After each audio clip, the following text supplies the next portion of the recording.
Today is how to overcome some toxic thoughts that are all inevitable for us to have. Let me read a key verse for tonight, 2 Corinthians chapter 10, verses 3 through 5. This is what it says. We are human. Actually, let's do this. If we can, if they can put that 2 Corinthians verse up there, I want us to all stand up real quick in honor of God's word. I want us to read this out loud. For some of us, this will be the most Bible we've read all week. It's going to do us some good. But I need us to read it with some gusto, okay?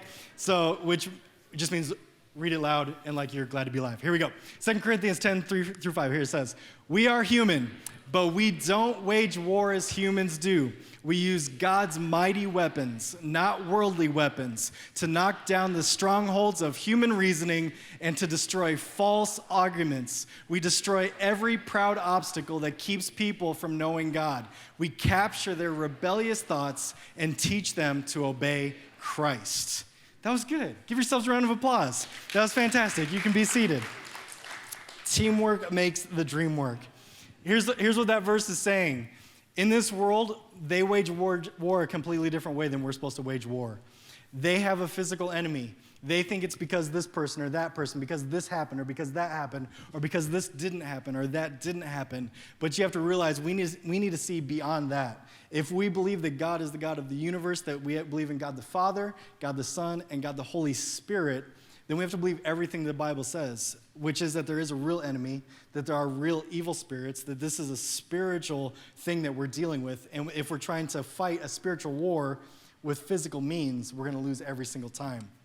And so what it's saying is we have to break down strongholds. A stronghold is a Bible term that back in biblical times, back in this context, when they said stronghold, everyone knew what it meant. A stronghold was a wall that was designed to keep everyone inside that wall safe and to keep all the enemies on the outside of the wall on the outside of that wall. It was literally designed as a stronghold to keep you safe and to keep the enemies away.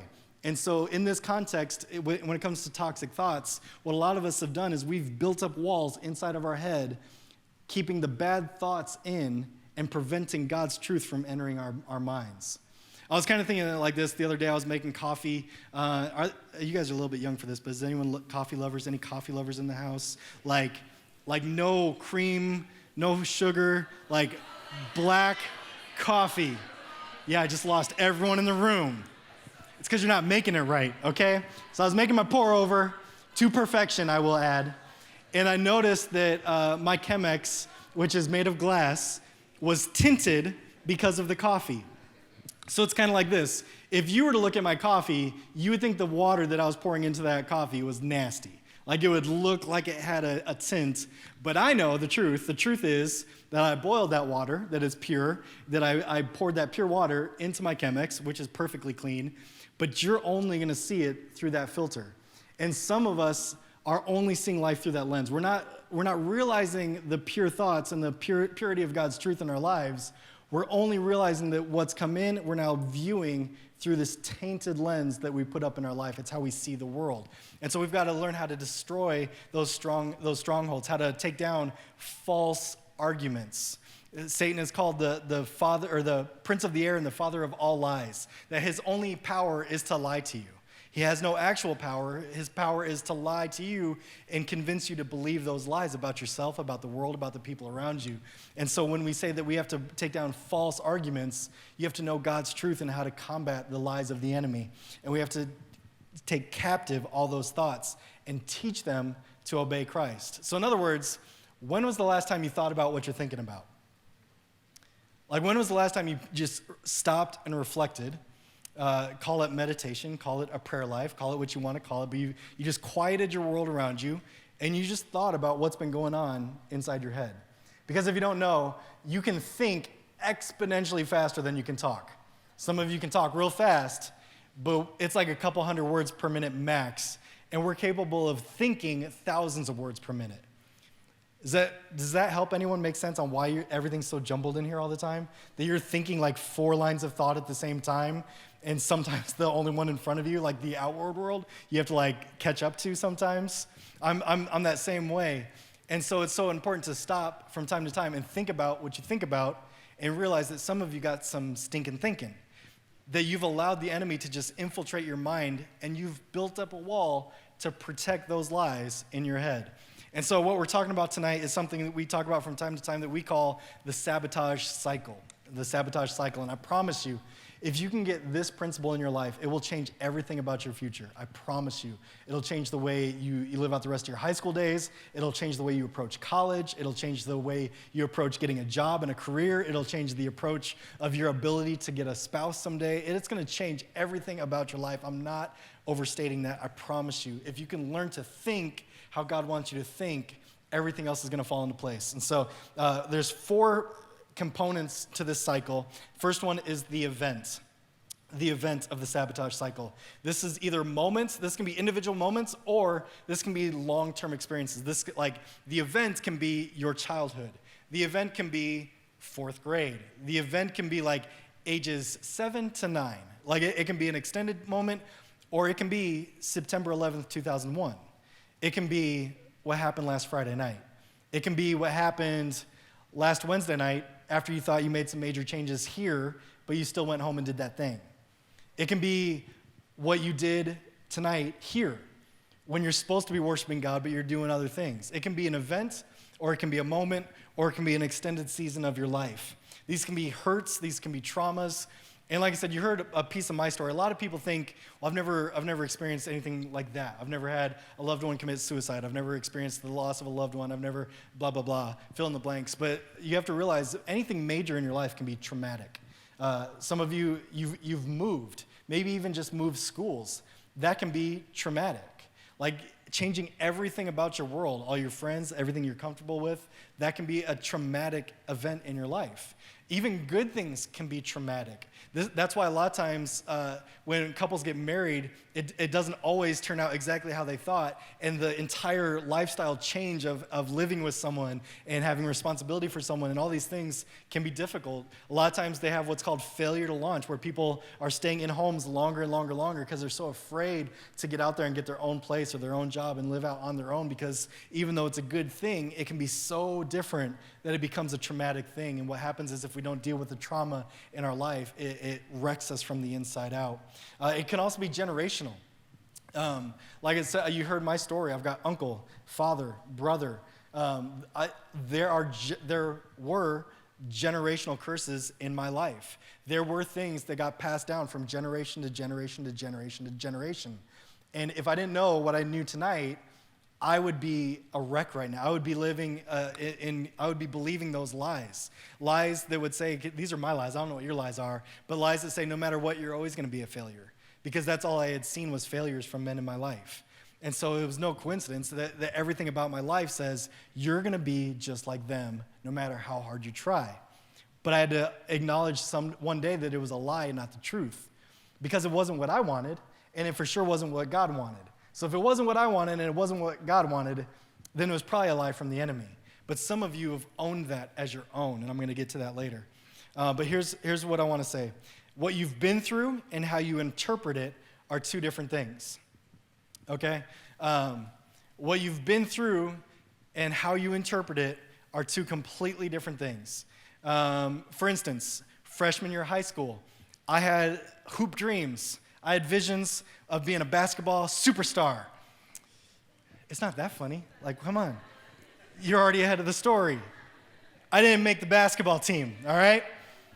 Because lo and behold, they were not in need of short white dudes. So there I was. But I had a choice. Reality is, I wasn't one of the 12 best basketball players in my school. No harm, no foul. Ended up being a pretty good wrestler. Ended up being a whole lot better for my life. But at that moment, freshman year of high school, I no longer have friends. Nobody likes me. Everyone's going to make fun of me. I'm going to be the laughing stock in my school. No one cared. Like, the reality is that, like, not in a bad way, but like, Me not making the basketball team was not the most important thing going on in my high school culture. But I had internalized so much. I had made a mountain out of what was really a molehill. You know what I'm saying? It's like sometimes something happens to you and you internalize it so badly. But the reality is it was just one little thing that happened. It was just something objective that happened, but you put a subjective assignment to that. I've got an example, but I don't want to embarrass that person in the room, so I'm going to move on. But it's a good one. And if you know who I'm talking to, this is a reminder of what we talked about, and I love you, and you're awesome. The end. Okay, that was the event. Second thing, after the event happens, then comes the lie, which is, again, the meaning that you assign to that event. So there's what happened, and then there's what you believe about what happened. All right? What you believe about what happened. These are lies that you inherit and you embrace as your own. These are lies you believe about God. Maybe you had a bad church experience, or maybe you had a relative that abused being a Christian, but they were terrible to you. Or maybe you received harsh judgment from a kid in your school that claimed to be a Christian, but really they're just a religious idiot. Like maybe you view God through what they did to you. Maybe it's how you view yourself, how you view the world.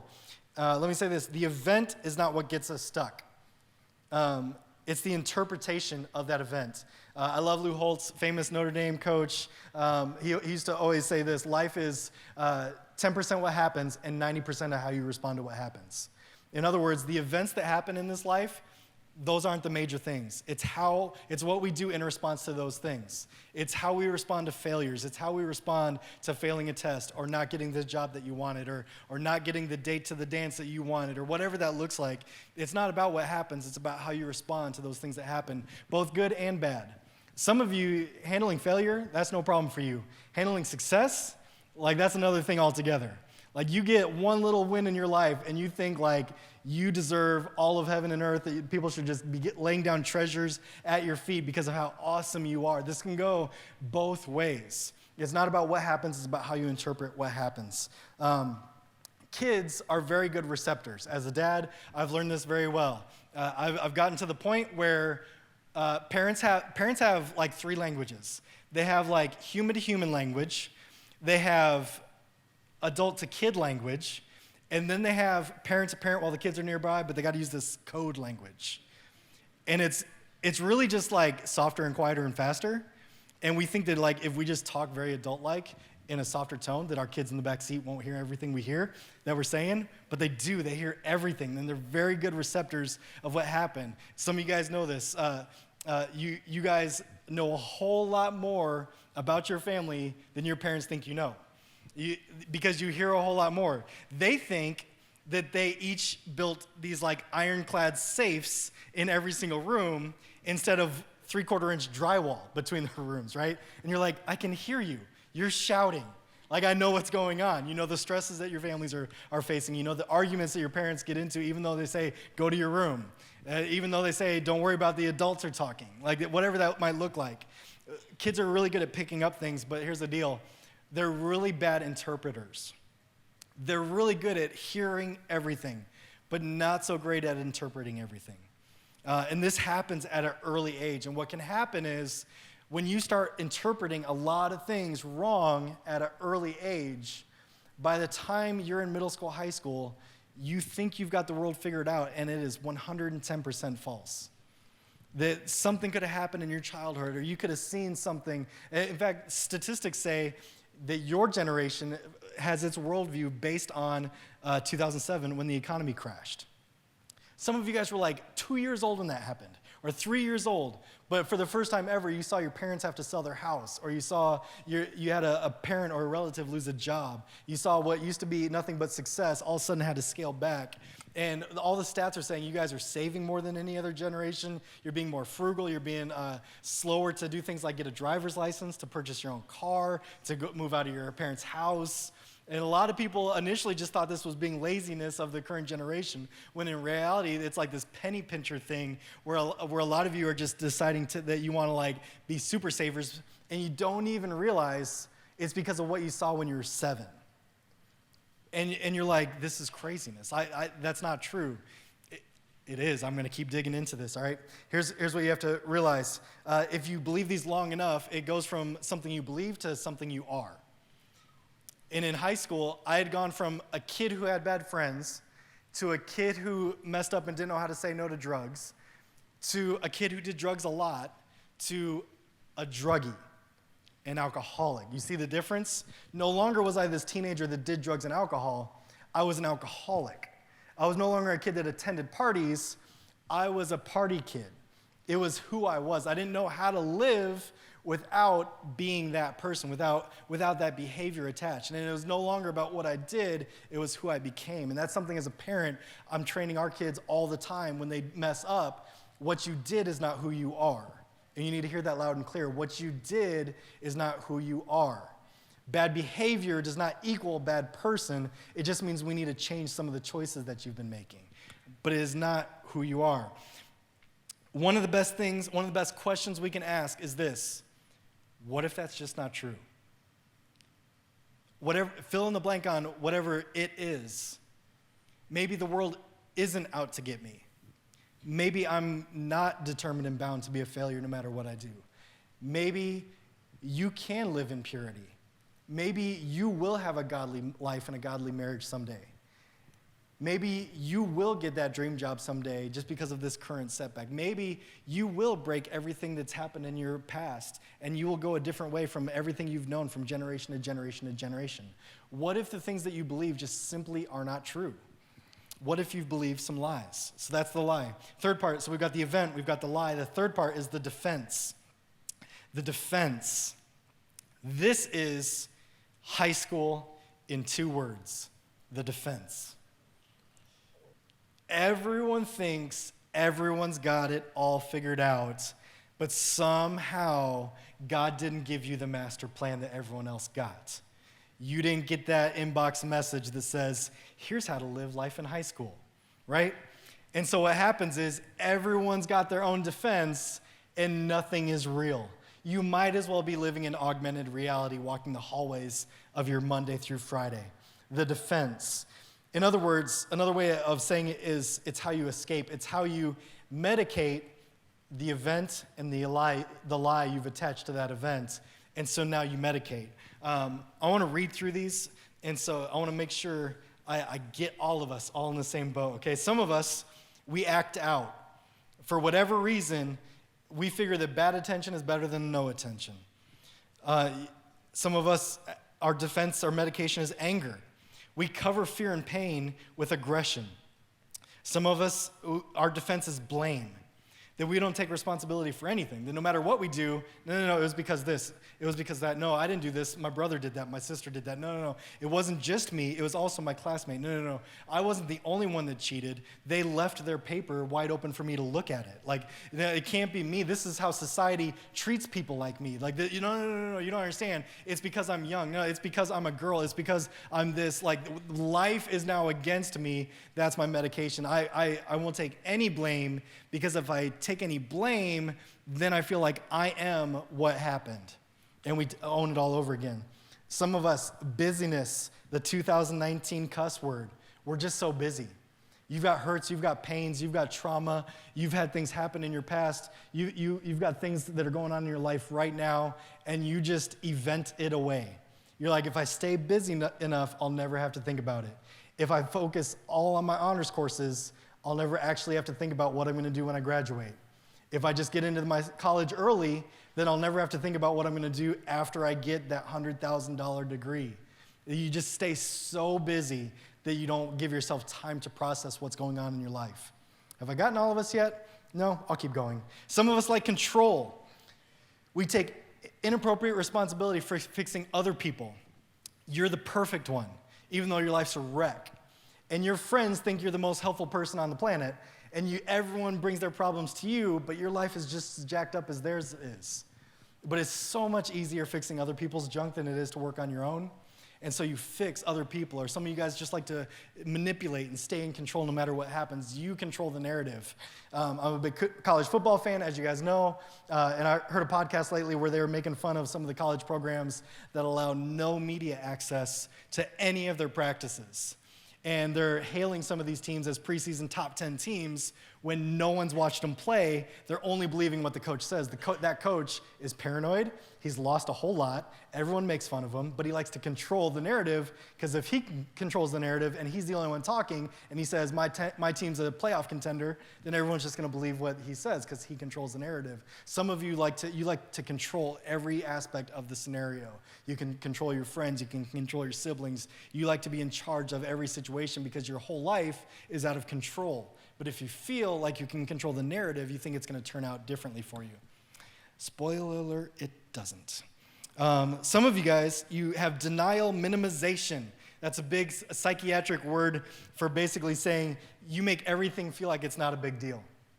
That no matter what's happened in your life, you just glance through it like no big deal. And some of you guys, you might think that's me when I tell my story. It's not that it wasn't a big deal. It's just that I have completely healed from those stories. I share those stories for your sake, not for my sake. Believe me, there was a time where I shared that story for my sake. I'd be up on the stage, tearing up, being all crazy, and it was only for me. It was God's way of healing me. But some of you guys, like you blow through it. I've heard some of you guys in retreat environments, you just rattle off your story like it's not a big deal, or like maybe you don't feel like it's a big deal because other people have this like massive thing. This is very common for kids that grow up in church, because maybe your biggest thing is that you're not sure if you believe in God just because your parents did. But you don't want to voice that because you've got people in your small group who are dealing with major problems and yours isn't as big. I'm telling you, God cares about what you care about. Don't minimize what's happened to you. If it's a big deal to you, it's a big deal to God. Just because you feel those things doesn't mean it's completely invalid. But you have to learn how to accept those things for what they are. All right? Some of us fantasy escape. Some of us, we would so much rather live in video games or augmented reality or social media. We would much rather do this than think real thoughts. We just do this all day. Even when you're not on your phone, your thumb is just like auto-scrolling. Or you would just rather game all day, all night. You keep yourself busy. You just live in this fantasy world. If it's not video games, if it's not your phone, you just binge watch Netflix. Like, it's whatever you have to do to like entertain away all the pain. And I promise you, just because you delay it doesn't mean it's not coming. That pain is real, and you got to face it. Some of us, we deal with it with humor. We're extra sarcastic, or we joke everything away. I had a friend in high school who used to laugh about everything going on in his life. He would laugh when he would have to take his drunk dad up the stairs to bed because he would pass out in the living room every night. And he would just laugh like it was a funny story. And it worked for a while because everyone's just like, he's a funny kid. How he's telling it is funny, it must not bother him. But fast forward when he actually gives his life to Jesus, and he's just a wreck because he realizes that he had to take care of his alcoholic father his entire life, and the only way he thought he could deal with it was by being the class clown. And it wasn't until he was in his late teens, early 20s, that he started to finally face the pain that was going on in his life. Some of us, this isn't me at all because I can't even say this word. Some of you deal with intellectualization. I had to say it real slow. Some of you reason your way out of things. Some of you have reasoned your way away from following God because you think you have this like superior knowledge that's better than 5,000 years of actual proven history. You're like, no, because I watched this TED Talk one time on YouTube, and so like, you're so stupid. Or like you'll use fancy words. You ever come across someone that uses fancy words, but they don't know real words? They can't actually carry conversation, but they'll use the fancy version of every word just so they can try to elevate themselves. Because if they can mentally put themselves on a different level, then they can convince themselves that their thoughts are above common people's thoughts. It doesn't work. God actually says in his word that he will use the simple-minded to dumbfound the wise of this earth. He will take these very simple things like miracles. How can you explain that? You can't mental intellectualization away someone getting miraculously healed on the spot. And I've seen it time and time again. So you can explain everything you want about all your bad theories and your YouTube vortex thoughts. I prayed, they got healed, explain that. Sometimes you have to realize that God is very profound, very simple, very supernatural, which sometimes is just supernatural. That he wants to talk to you in plain English. He wants to deal with your life for what's actually going on. You can't just mentally escape what's going on. Some of you isolate and you withdraw. You're probably not here tonight. Bad joke, I know. But even in your small group, you're just like, no. Like, I'll play the loner card. I won't socialize. Small group time, I'm just in and out. I'm not going to say anything. Icebreaker, I'm just flying right through it. Like, it's just a lot easier. Even in crowds, you feel alone. Like, that's just how you deal with it. Forgive me for taking all this time, but based on the silence in the room, I think God's dealing with some of us tonight. Some of us, we literally medicate ourselves with medication. Some of us have legitimate medical needs. Some of us, the doctor prescribed us something when we were young and hyperactive, and we deal with it.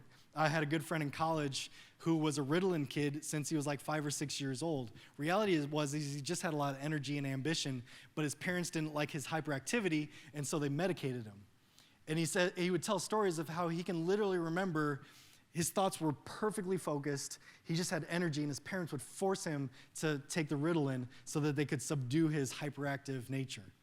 And so maybe that's you, maybe that's not, but some of you, maybe it's drugs, maybe it's legal prescription stuff, maybe you had an injury like 4 years ago, but you're still on those painkillers. Maybe that's why you take whatever is handed to you. You'll pop whatever pill, you'll do whatever your friends want you to do because you just will do anything as long as your thoughts get jumbled up. That was me. As long as I didn't have to think about it, as long as I couldn't think about it. Because as hard as I tried to not think about it, the more I thought about it. But when I was high or drunk, my brain wasn't functioning the way it was supposed to. And for that couple hours, it would be okay. But lo and behold, being high and drunk doesn't last forever until you convince yourself that it does, which is just an overdose waiting to happen. And I'm telling you, someone needs to hear that tonight. Like, your progression of your drugs is not going to do you any good. It's only going to end in death or jail. Those are the only two things that come from drug addiction. You're either going to kill yourself, or you're going to kill someone you love, or you're going to kill someone who's innocent, or you're going to ruin your life, or you're going to ruin someone else's life. And there are people in your life that care about you desperately. They want to see you get clean. Also, some of us are passive-aggressive. We act like nothing's a big deal, but then we passively aggressively treat everyone like they're the enemy. It's like you think you act like you can't be offended, but you give snooty remarks to everything that everyone says to you, which is therefore like rude and objective. Some of us, we simply reject people. It's hurt people. It's so much easier just to be the bully than it is to feel the pain. So I will take out my hurt on someone else. I will make other people hurt so that I don't have to hurt. And that's why a lot of times when you dig behind stories in school, when you realize that the school bully is usually getting bullied at home. That the kids that are the worst and the meanest are usually the most insecure because they're taking it from someone else. And so maybe you had multiple one of those. Maybe I didn't get all of you yet. But the reality is none of those medications and painkillers can fix a heart issue. None of them can fix a soul problem. None of those can fix a spirit issue. Only God can do that. Only God can transform your heart and get into those deepest parts.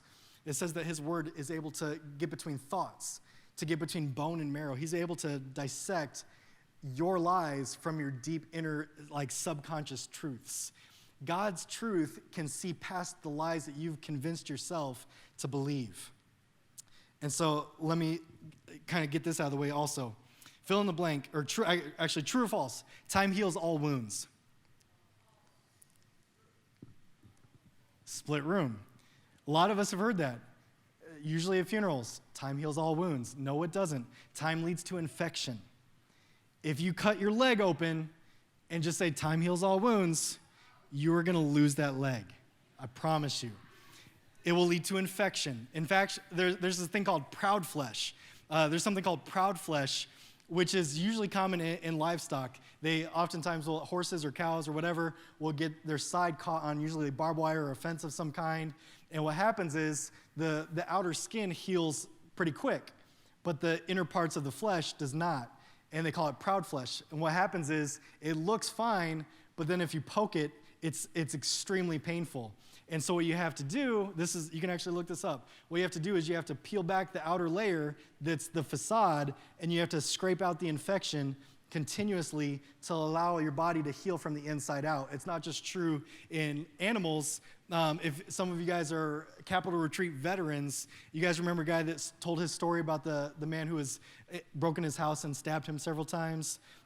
He dealt with proud flesh. I was sitting literally right next to him in a room where this concept was being taught, and he just started breaking down and crying, and he interrupted the speaker, and he was like, I had proud flesh. Can I talk about this? He was stabbed by a home intruder several times. It was an awesome, miraculous story of how God saved him. But when he was in the hospital, that's exactly what would happen. They'd bandage him up. His skin would get this fake layer of healing. Inside would be infected. They'd have to scrape it open, take out all the infection, reapply medication, and it was this process, which based on how you guys are squirming, is like, I don't ever want to have to deal with that. That's how we're dealing with the stuff all the time in our lives. We medicate over it. No, it's fine. But when it gets poked, your life crumbles. And you're like, how did I crash and burn so easily? I thought I was stronger than this. Nope, proud flesh. Boom, you're down for the count.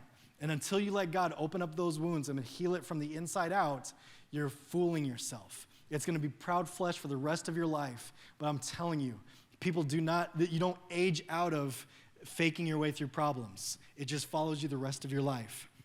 Time does not heal all wounds. Time leads to infection. Last thing is this. So we've got the event, we've got the lie, we've got the defense, and we've got the reaction. And I won't take too much time with this. But this is how others react to my defense. So for instance, let's say you grew up as a kid and you're a product of a divorced home. And maybe you watched a few different step-parents or potential step-parents come in and out of the scenario, and you've convinced yourself that all marriages end in divorce. And so what you do is you're always the one to break off relationships. Things get too serious, you're like, nope, too quick, too soon, I'm out of this. Some of you have already made inner vows that you will never get married. Some of you've allowed yourself to become sexually confused because you saw it with heterosexuality, and so you've like, if that doesn't work, maybe this does, because temporary pleasure and feelings does not equal truth. And some of you have lied to yourself to say, this must be the way because what I saw in marriage and home, it didn't work, so it's got to be this other way. And so it's the same thing with the bullies. They were beat down all the time. They've convinced themselves that I'm worthless and I'm just a punching bag. The defense is I'm angry and I'm going to lash out. What happens is they beat people up, they get in more trouble. See, I'm just a punching bag. No matter how hard I try, no matter how many people I beat up, I just take it from the principal, then it's the superintendent, then it's my parents at home. It's no matter what I do to defend myself, it just comes back 10 times more. Whatever that is, it's the mechanism you do to prevent the event from happening in the first place. But in so doing that, you continue the cycle. Something happens, you misinterpret that thing, you medicate it, you react to it, it happens again, and you say, see, I told you. It's not real, it doesn't work. Some of you maybe in a less massive way with Souls for Souls. You're like, I'll never be able to lead someone to Christ. Like, I don't know enough Bible, I'm not close enough to God, I'm not even worthy to bring someone to church with me, and you're like, I just can't do it. Maybe I'm not even a real Christian. You give a half-hearted invite to a friend. They say no, and you're like, see, told you, worthless, can't do it, never going to lead anyone to Christ, never going to make a difference for God. And so instead, you're like, you give worse invitations. You want to go to church? No? Cool? Okay, thanks. And you're like, see, I told you. And then you start believing that, like, man, maybe this Christianity thing isn't real. Maybe you tried to worship, but you did that same sin later Wednesday night when you went home. And you're like, the lie is that no matter how hard I worship, I'm never going to overcome that sin. And so what I'm going to do is I'm just going to not try anymore. And so you stop worshiping like you used to, maybe at a retreat experience. And you say, see, I told you, I'm feeling further away from God. He's not really close to me. He can't help me overcome sin. So you keep doing that sin. You worship less, which reinforces the event that happened in the first place, which reinforces it. And it just gets worse and worse and worse and worse.